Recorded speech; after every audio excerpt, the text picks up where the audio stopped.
Je dis bonjour. Bonjour, c'est 120%. On est jeudi, donc il y a les jeux téléchargeables, il y a mon souvenir et il y a Auto. Voilà, c'est un jeudi quoi, sur No Life. Ben, comme t'as pas d'idée, on peut faire un 120% et je te pose des questions, comme ça je peux te demander des trucs que j'ai envie de savoir. Alors déjà Alex, je déteste que tu dises à l'antenne que je n'ai pas d'idée.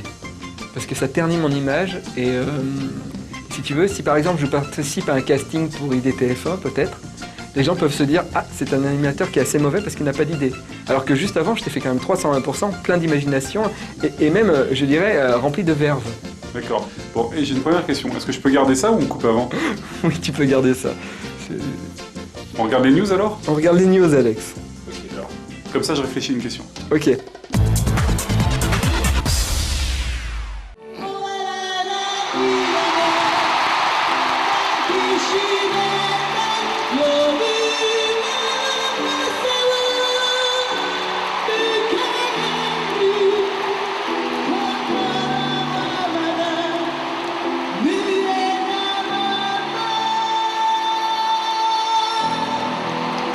Ce week-end dernier, c'était le grand retour de X-Japan au Tokyo Dome.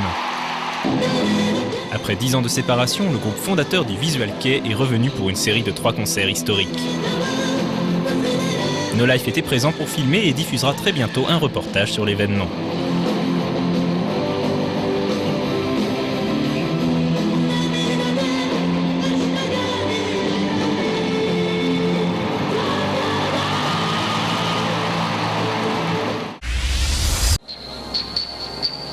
Wii Fit n'arrivera en France que le 28 avril prochain, et pourtant certains acteurs du marché du jeu vidéo préparent déjà son arrivée.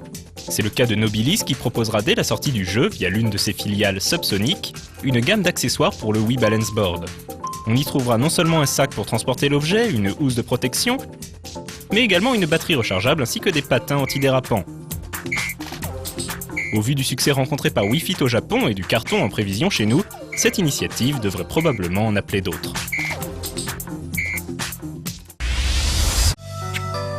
À l'image du premier volet de la série, Etrian Odyssey 2, Heroes of Lagarde, fera un détour par les États-Unis.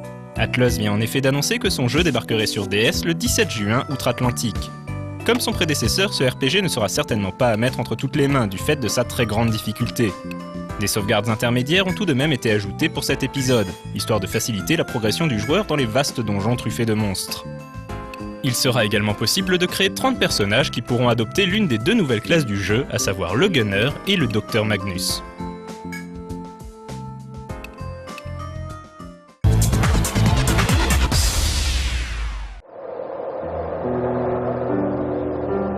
Après un passage sur PSP, la série de Square Enix Valkyrie Profile fait son retour sur portable avec un épisode sur DS sous-titré Toga Oseo Mono.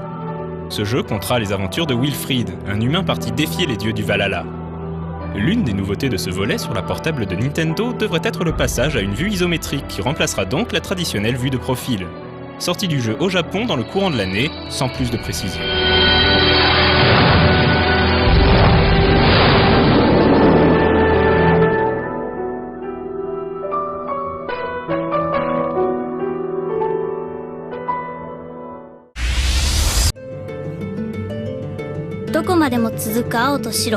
The Skycrawlers est un jeu adapté d'un film du génial Oshii Mamoru, qui sortira dans les salles japonaises le 2 août prochain. Le scénario se déroule dans un monde alternatif au nôtre, dans lequel les personnages, nommés Kildren, cessent de grandir à leur adolescence. Ils sont toutefois loin d'être immortels, car ils prennent part à une guerre organisée par les adultes. Développé par l'équipe responsable d'Ace Combat, ce jeu d'action sur Wii est supervisé par le réalisateur de Ghost in the Shell, qui souhaite visiblement que l'œuvre originale soit scrupuleusement respectée. La sortie n'est pas prévue avant la fin de l'année.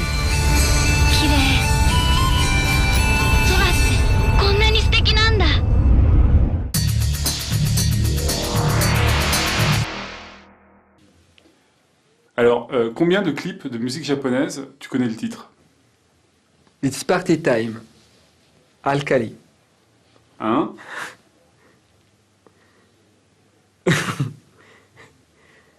Parce que c'est le titre de l'épisode 15 de Nerds que vous allez pouvoir voir la semaine prochaine, puisque demain sur No Life, Nerds reprend. Et ce soir, normalement, vers 23h, oui, je grille ta question, Alex.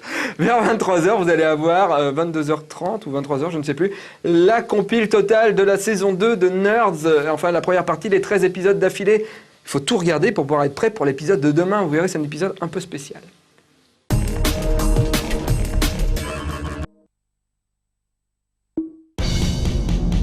Cela fait déjà 15 ans que Doom a fait son apparition sur PC. Avec une version shareware téléchargée 10 millions de fois dans ses 2 premières années, on dit de lui que c'est le titre qui a établi le PC en tant que machine de jeu.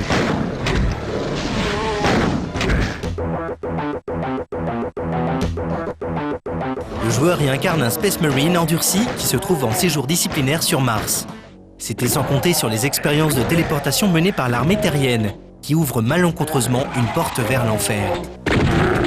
Les démons envahissent rapidement les bases terriennes et il va falloir lutter. Heureusement, toutes sortes d'armes sont disponibles. Cette version comporte bien sûr les 3 épisodes de Doom, ainsi que l'épisode supplémentaire ajouté par l'Expansion Pack Ultimate Doom. On retrouve avec plaisir la démarche chaloupée du héros et les musiques qui donnent un bon coup de nostalgie. Il faut se rappeler qu'ici, on ne peut pas pester contre le contrôle à la manette. Après tout, en 93, on jouait au clavier. Après quelques minutes, les anciens réflexes reviennent et l'on blaste avec entrain. Que demander de plus ? Le multijoueur bien sûr, le fameux Deathmatch qui avait fait le succès du jeu sur PC, mais aussi le mode coopératif. Ces 2 modes sont bien présents dans cette version, que ce soit en écran splitté ou par le Xbox Live.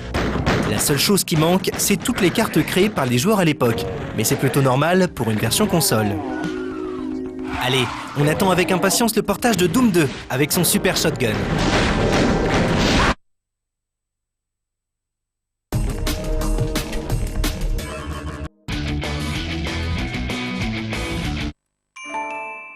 Skydiving en anglais ça veut dire chute libre et c'est précisément de ça qu'il est question ici. De chute libre au propre comme au figuré. Skydiving fait partie de ces jeux exclusivement jouables à la Sixaxis avec un faux air de gameplay à la Wii. Il est vrai que les jeux de chute libre ne courent pas les rues et l'on se souvient surtout de Pilot Wings sur Super Nintendo ou Nintendo 64. Skydiving arrive pourtant à tirer son épingle du jeu en proposant une simulation axée sur les figures. Le joueur doit réussir à s'insérer dans l'espace qui lui est dédié dans la formation de parachutiste. Heureusement ici, un avatar fantomatique montre la pose à prendre pour assurer la bonne cohésion du groupe. Il faudra alors enchaîner les figures et au final, on s'en doute bien, atterrir en douceur. Pour l'atterrissage, il s'agit carrément d'une autre phase de jeu, toujours se jouant à la Sixaxis. Il faudra diriger son personnage vers une piste d'atterrissage symbolisée par une cocarde, à la manière de Pilot Wings.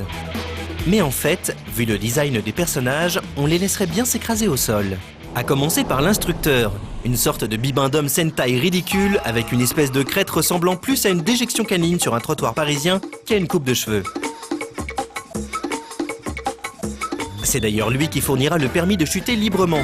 Il faudra aller dans la catégorie licence pour obtenir ce permis, sachant qu'il ne s'agit ici que d'un mode training habilement déguisé. Le mode offline, ou le mode dit sans amis, permettra aux joueurs de passer différentes épreuves et donc différents stages et de battre ses propres scores. Le mode online est certainement le mode le plus intéressant car il permettra à 4 joueurs de pouvoir s'essayer ensemble à la chute libre et à la formation de figures. Ce qui garantit une bonne ambiance car c'est toujours drôle de voir les autres se tromper. Si l'idée de base est plutôt bonne, le rendu de Skydiving n'est pas très réussi. Il est dur de ne pas le comparer au génial Pilot Wings et face à lui, il ne tient pas vraiment la route. La maniabilité est ce qui se fait de pire en matière de reconnaissance dans l'espace. La Sixaxis a vraiment du mal à répondre aux exigences du joueur, qui trop souvent se retrouve à faire l'inverse de ce qui lui est demandé. Et c'est ce qui pêche vraiment dans le jeu, car s'il avait été possible de jouer de manière plus conventionnelle, le tout aurait drôlement gagné en intérêt.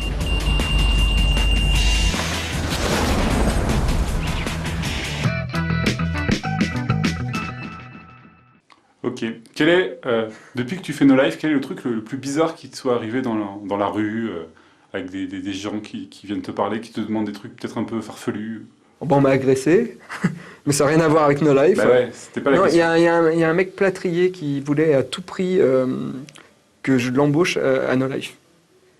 Je lui dis, mais tu es plâtrier? Il m'a dit oui. Et je lui fais, tu sais, à No Life, on aurait peut-être besoin de gens qui font de l'internet, des gens qui font du montage, ou des gens qui font des techniques de vidéo, des choses comme ça. Je lui fais, mais le plâtre... Il fait, oui, mais pense-y. Alors, Je pense à toi, toi que j'ai croisé un jour dans un supermarché. Oui, si un jour No Life a besoin d'un plâtrier, on fera appel à toi. C'est vrai. Je sais plus où on en est, c'est mon souvenir maintenant, non? J'espère. On en a fait 2, c'est mon souvenir.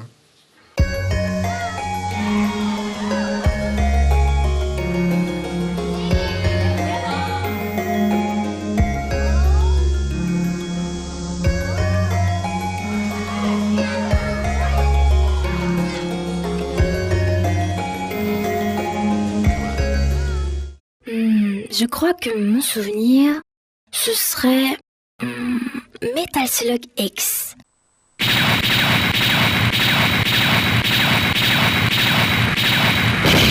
Metal Slug!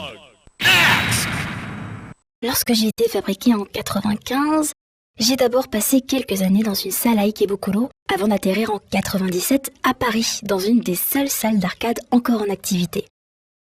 Et là, on m'a branché un Metal Slug X sur mon Port-Jama. À cette époque, j'étais encore en configuration 3 boutons. Je crois que j'ai dû tourner au moins 10 000 heures sur ce jeu. Ça doit faire au moins 2 ans en temps humain. Je connais le jeu par cœur, surtout la démo d'intro évidemment. Je crois que je pourrais décrire chaque pixel de chaque sprite. C'est vrai que sur MVS, il n'y a pas trop de mérite vu la résolution, mais quand même. Ce jeu m'a tellement marqué qu'il a fini par marquer aussi mon écran. Du coup, je coûte un peu moins cher sur le marché de l'occasion, mais bon, ça reste un super souvenir.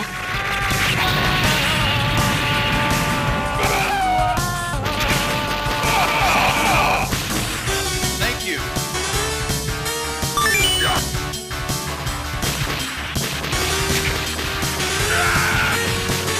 Thank you.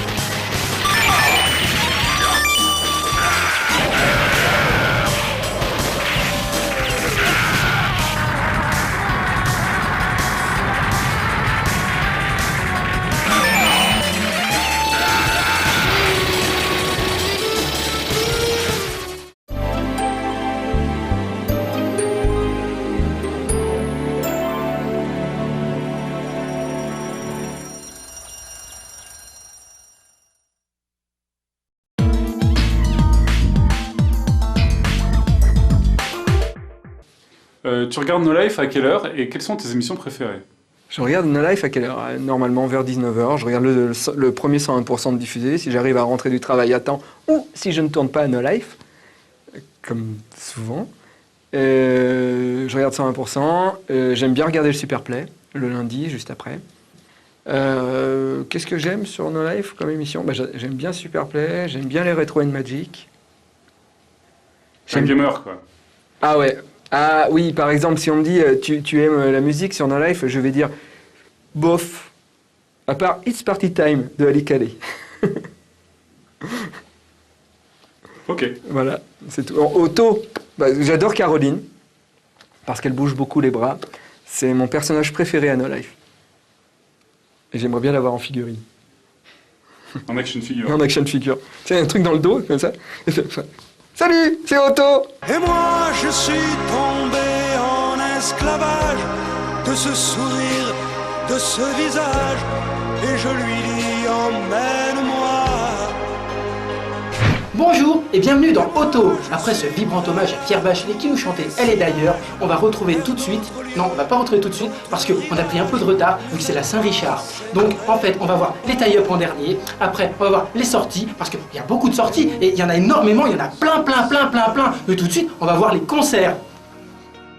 Mais dis-moi tout, marionnettiste. Et oui, pour les sorties concerts, nous savons que Video Games Live va venir à Paris. Nous ne savons pas quand, mais mon petit doigt me dit que ça sera pour bientôt, car sur leur site internet, tout est déjà complet, sauf pour la France. Et pour ceux qui ne voudraient pas attendre, sachez qu'en Allemagne, comme c'est des fêtards, ils font des symphonies de jeux vidéo, et à la Game Convention 2008, il y en aura un aussi. Alors, vous pouvez y aller. La, pleure pas boulot. Et tout de suite, on passe aux releases. Sugoi! Et dans les releases, il y a notre ami Uematsu Nobuo. Oui, celui qui a composé les musiques de Final Fantasy. Et oui, parce que Final Fantasy, c'est un super jeu que tout le monde connaît, avec plein de points de magie et des points d'expérience. Alors, il a composé les musiques, et là, il a fait un 3e album avec son groupe. Ce groupe, c'est les Black Mages, parce que c'est les mages noirs, comme dans le jeu. Et après, dans les mages noirs, s'ils avaient fait les mages blancs, et ben ça serait appelé les fromages blancs. Enfin bref, ce qu'il faut savoir, c'est que l'ami Uematsu avait un petit copain, non, un ami, et en fait, il avait la leucémie, vous savez, le cancer du sang. Oh, c'est pas drôle ça. Et en fait, il lui a dédié un morceau parce qu'il est mort. Kanashine.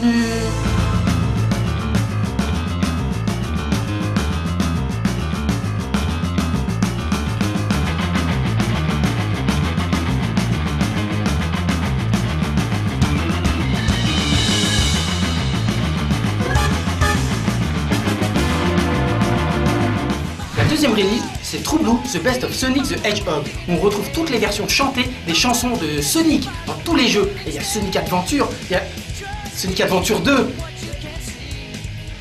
Super Smash Bros. Brawl aussi. Et là, on a toute la playlist.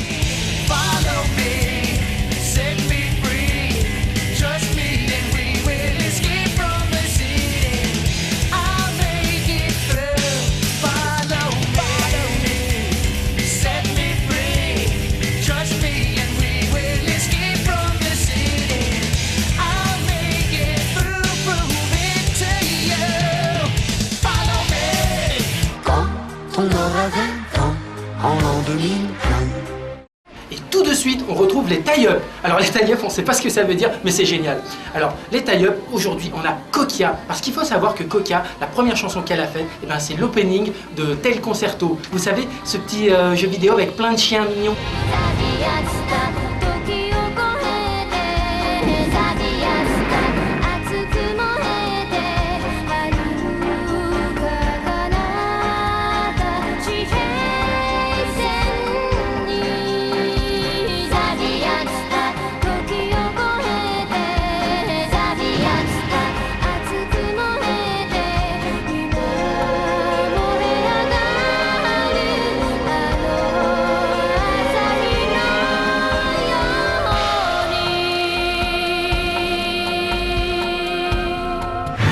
Aussi vient de mon idol préféré, c'est Shimatani Hitomi. Elle chante dans l'opening de S3, un jeu de gros robots qui se battent, mais c'est aussi le clip que vous avez élu classique sur No Life.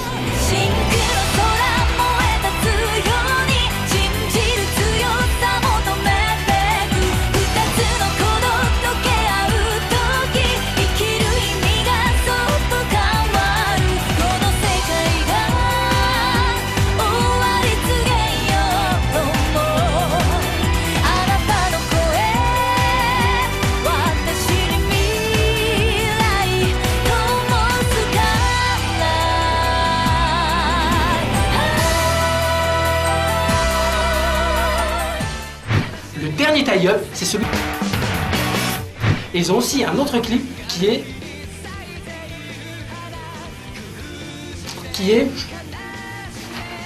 Over G Fighters.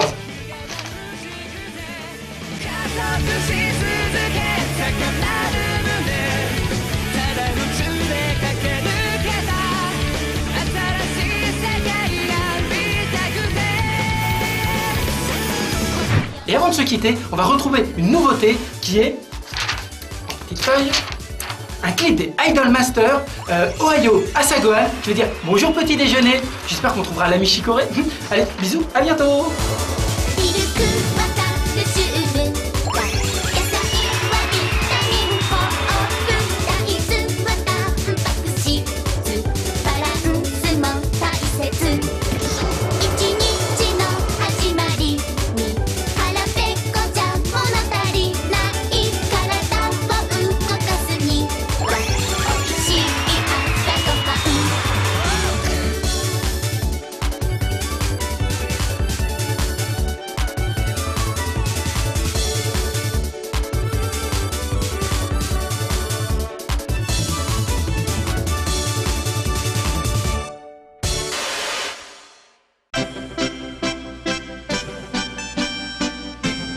Bonsoir et bienvenue dans Roto. Ok. Je l'ai fait plus court, ce auto. Ouais. Ok, et les news... non, c'est fini, on dit au revoir, alors je sais pas. Mais t'as une question avant que je dise au revoir, Alex? Ouais, alors qu'est-ce que j'ai envie de savoir? Ah, tu peux... Vas-y, hein, tu peux même demander ma première relation sexuelle, ce que tu veux. Est-ce que ça t'amuse quand tu fais Régis Robert de troubler les gens? Oui, oui, déjà, oui. En séance de dédicace ou je ne sais où, dès que je peux faire Régis Robert et dès que je peux embêter les gens, je le fais. Mais il m'arrive que Régis Robert me trouble moi-même. C'est-à-dire qu'il est possible, lors d'un tournage de Nerds, où on tourne pendant 4 heures d'affilée, que le personnage de Régis Robert prenne possession de moi et que je devienne Régis Robert. Quand on me pose des questions, je réponds à la Régis Robert, ou je m'énerve comme Régis Robert. Ou, ouais, ça m'arrive de devenir super con, en fait. Voilà, quand on tourne. Mais t'as dû le voir puisque t'as participé à des tournages. Régis Robert n'est pas con, il est juste un peu limité. Il est limité et c'est un enfant, quoi. C'est vraiment un gamin, quoi. Mais ça me fait plaisir de m'émerveiller sur n'importe quoi lorsque je joue Régis Robert. Ce que je ne fais plus maintenant parce que je suis vieux. Il est temps de se dire au revoir, je crois. Et regardez Nerds demain. Et je dis bravo, tu as résisté à faire Régis Robert dans ce plateau. Je ne ferai pas Régis Robert. Parce que j'ai envie de séduire.